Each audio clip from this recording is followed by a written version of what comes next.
क्या आपको grid method use करना चाहिए? तो चलिए आज इस पे बात करते हैं।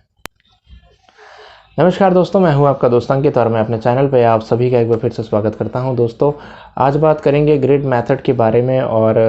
काफ़ी लोग इसके बारे में क्वेश्चन करते रहते हैं कि क्या हमें ये यूज़ करना चाहिए या नहीं यूज़ करना चाहिए, और यूज़ करना चाहिए तो कितना यूज़ करना चाहिए। दूसरा कि क्या इसको करते रहने से आर्ट में प्रोग्रेस होती है आगे चल के, या फिर कौन सी ऐसी कंडीशंस हैं जिसमें हम इसको यूज़ कर सकते हैं। इस टाइप के बहुत सारे क्वेश्चंस मेरे को आते रहते हैं अक्सर,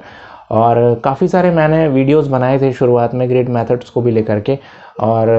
काफ़ी सारे वीडियोस पड़े भी हुए हैं। मैं इसके डिस्क्रिप्शन में भी आपको दे दूंगा, अगर आपको देखना है ग्रिड मेथड में कैसे करना चाहिए और क्या क्या मेजरमेंट्स हमें लेनी चाहिए, तो उस बारे में भी आप देख सकते हैं अगर आप लर्न करना चाहें तो।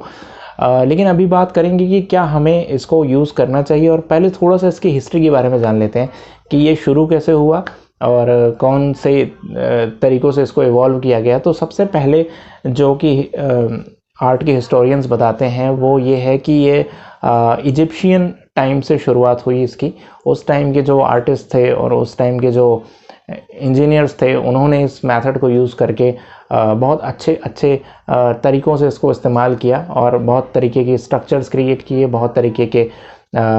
एज इट इज़ रेप्लिका बनाए। तो और उस टाइम पे कैसे ग्रिड बनाए जाते थे, ग्रिड प्लेन्स पे बनाए जाते थे, जैसे कि ज़मीन हो गई या दीवारों पे, और उस पे यूज़ करते थे सुतली, जो कि हम यूज़ करते हैं नॉर्मली, और एक डोरी काइंड ऑफ थिंग, उसको कलर में डुबो करके एंड देन उसको स्ट्रेट लाइन करके बीच से उसको उठा करके ऐसे करते थे, तो वहाँ पे एक लाइन क्रिएट हो जाती थी, और इस तरह से ग्रिड्स को क्रिएट किया जाता था इजिप्शियन टाइम पे। उसके बाद रेनेसा पीरियड में भी बहुत सारे आर्टिस्ट ने इसको यूज़ किया, और काफ़ी आर्टिस्ट ने इसको यूज़ किया, बड़े बड़े आर्टिस्ट हैं उसमें, बहुत बड़े बड़े नाम भी हैं। और उस टाइम पे ग्रिड्स को इस तरह से नहीं यूज़ किया जाता था, क्योंकि उस टाइम पे पेपर वगैरह इवॉल्व हो चुके थे। तो उस टाइम पे ग्रिड को कैसे करते थे, एक मॉडल अगर सामने कोई है और उसको बनाना है तो एक वुडन बॉक्स बनाते थे स्क्वायर, और उसमें बीच में थ्रेड्स बांधते थे, और उन थ्रेड्स को का एक जाल बना लेते थे पूरा horizontal and vertical, and then वो पूरे के पूरे बॉक्स को, पूरी की पूरी युक्ति को उस मॉडल के सामने रखते थे। एक तरफ अपने बैठते थे और दूसरी तरफ वो मॉडल होता था, तो उस मॉडल का पूरा ग्रिड, उस पैटर्न उस पर क्रिएट हो जाता था, और उसी साइज़ का ग्रिड जो है वो अपने ड्राइंग पे भी क्रिएट करते थे, उसी हाइट एंड ब्रेड्थ का ही अपनी ड्राइंग पे भी क्रिएट करके रखते थे। तो उससे क्या होता था, बहुत ईजिली वो मॉडल को अंडरस्टैंड कर पाते थे और ड्रॉ कर पाते थे एग्जैक्टली। अब ये बात आती है कि इसको यूज़ करना चाहिए और कब जाके ये हम सोचना चाहिए कि इसको अब हमें शुरुआत कर देना चाहिए इसको यूज़ करने का, और हमें कब इसको शुरू कर देना चाहिए यूज़ करने के लिए। तो चलिए इस पर बात करते हैं फ्रेंड्स। सबसे पहली बात है, अगर आपको आर्ट सीखनी है या अगर आपको ड्राइंग सीखनी है या आपको लर्न करना है, तो केवल अगर आपको ग्रिड मेथड लर्न करना है, मेरी बात को बड़े ध्यान से समझिएगा, अगर आपको ये लर्न करना है कि हमें ग्रिड मेथड कैसे किया जाता है, तो डेफिनेटली ग्रिड मेथड सीखिए। लेकिन अगर आपको किसी भी ह्यूमन एनाटॉमी को या फिर किसी भी पोर्ट्रेट को अगर आपको ड्रॉ करना है, और ड्राइंग इसलिए आप कर रहे हैं कि आप लर्न करना चाहते हैं प्रोपोर्शंस को बनाना कैसे बनाया जाए, तो आपको ग्रिड मेथड को शुरुआत में यूज़ नहीं करना चाहिए। एक बार अगर आपका ड्राइंग में कॉन्फिडेंस आ गया और आपने कॉन्फिडेंस एक क्रिएट कर लिया आर्ट को लेकर के, तो आप कभी भी इसको यूज़ कर सकते हैं। मोस्टली आज के टाइम पे जो अभी करंट सिनेरियो है, जो करंट आर्टिस्ट हैं, वो ग्रिड मेथड तब यूज़ करते हैं जबकि कमीशन्ड आर्ट वर्क्स उनके पास बहुत सारे आ जाते हैं। तो रेनेसा पीरियड के टाइम पे क्यों उन्होंने ऐसा यूज़ किया, अब उस पर बात करते हैं। तो ऐसा था फ्रेंड्स कि उस टाइम पे उनके पास बहुत सारे ऐसे आर्ट वर्क्स आते थे, या बहुत सारे ऐसे कमीशन्ड आर्ट वर्क्स आते थे जो कि खासकर मॉनेटरी बेनिफिट से बेस्ड होते थे। दूसरा ऐसा होता था कि जब बहुत बड़े प्रोपोर्शन में कुछ ड्रॉ करना होता था और टाइम बहुत कम होता था, स्पेशली टाइम का कंस्ट्रेंट होता था, और आपको आउटलाइन जल्दी से ड्रॉ करनी है और कोई प्रोडक्ट आपको देना है, डिलीवर करना है, तो उस टाइम पे उन आर्टिस्ट को इस मेथड की सबसे ज़्यादा ज़रूरत होती थी। और ये बहुत हेल्पफुल होता है इस मामले में, खासकर जब आपको प्रोपोर्शन बहुत ही डिफरेंस करना होता है। जैसे सपोज़ आपने कोई इमेज देखी है वो A4 में है, या आपने कोई किसी ह्यूमन एनाटॉमी को ड्रॉ करना है, वो एक छोटे साइज़ में है, और उसको बड़े में कहीं म्यूरल करना है, कहीं बड़ी साइज़ पे ड्रॉ करना है, जैसे माइकलएंजेलो करते थे, बड़े बड़े पैटर्न्स क्रिएट करते थे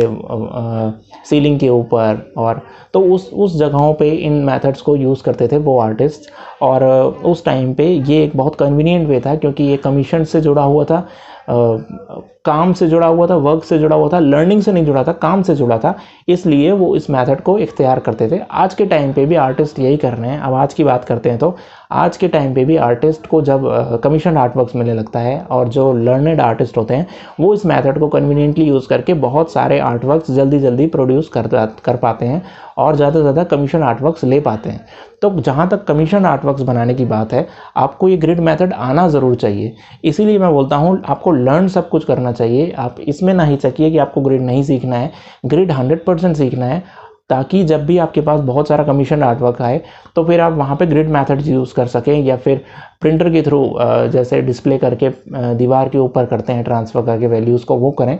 ताकि जल्दी से जल्दी आप वैल्यूज़ को ट्रांसफ़र करना सीख जाएं। और जब आप खासकर ये आपको तब करना चाहिए जब आप इस चीज़ में कॉन्फिडेंस हो जाएं, जब आप कोई भी इमेज को आप ड्रॉ कर सकते हैं कोई भी टेक्निक से, सपोज एंड्रयू लूमस है या फिर पेंसिल मेजरमेंट है या फिर ऑब्जर्वेशनल मेथड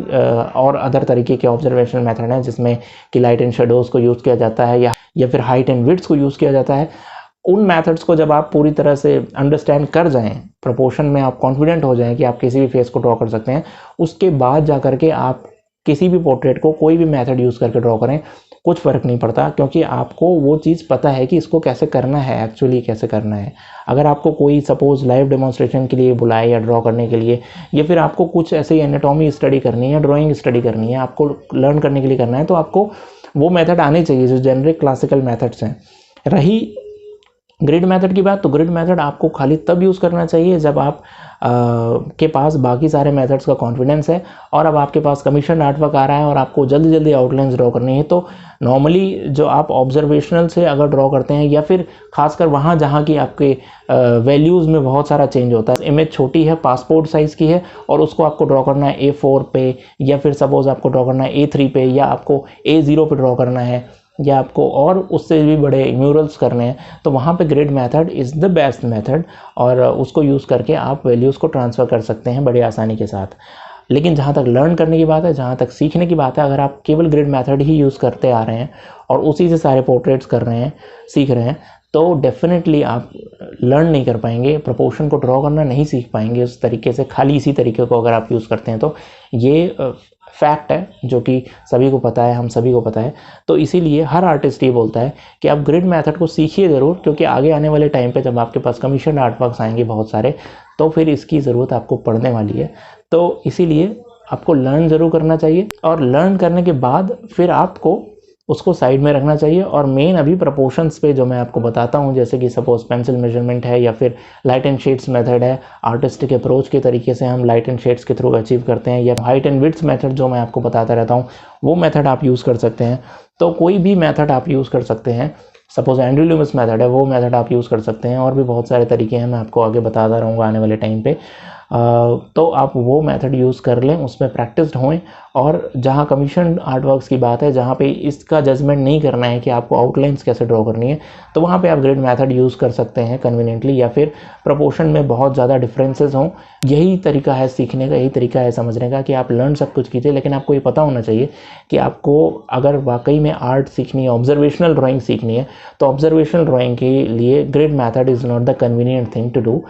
तो इसीलिए ग्रिड मेथड इतना ज़्यादा लर्निंग मेथड नहीं है, रादर देन वो डिलीवरिंग मेथड है। आपको डिलीवर कुछ करना है, प्रोडक्ट बना करके देना है मार्केट में, तो वो मेथड आप यूज़ कीजिए कन्वीनियंटली। लेकिन जहाँ तक लर्निंग की बात है, आर्ट सीखने की बात है, तो आप उस मेथड पे रिलाई ना कीजिए। ये मेरा सजेशन है, हो सकता है और आर्टिस्ट कुछ और बोलते हो, आप उनको भी सुने, लेकिन जो क्लासेस में बताया जाता है वो मैं आपको बता रहा हूँ, जो कि हम सबको जब हम आर्ट कॉलेज में जाते हैं या कहीं सीखने जाते हैं आर्ट, तो वहाँ पे जो चीज़ बताई जाती है वो मैं कोशिश करता हूँ कि आप तक पहुँचाऊँ। जितना मुझे पता चला है मेरे गुरुजनों से, मेरे सीनियर्स के थ्रू, वो मैं आप तक पहुंचाने की कोशिश करता हूं। इसमें फाइनल रिमार्क्स, मेरे कमेंट्स जो होंगे वो इस चीज़ को, इस सब्जेक्ट को लेके, वो ये होंगे कि आपको कोई भी चीज़ को आपको ये नहीं सोचना है कि ये एक ऑब्सोलीटेड मेथड है, या फिर हम इस मेथड को ना यूज़ करें, या फिर अगर कोई उस तरीके से ड्रॉ कर रहा है तो उसको नेग्लेक्ट किया जाए। ऐसा नहीं करना है, आपको सारे मेथड्स को सीखना है, सारे मेथड्स आपको आने ज़रूर चाहिए। लेकिन ये चीज़ ज़रूर आपने बैक ऑफ द माइंड आपको समझनी चाहिए कि आप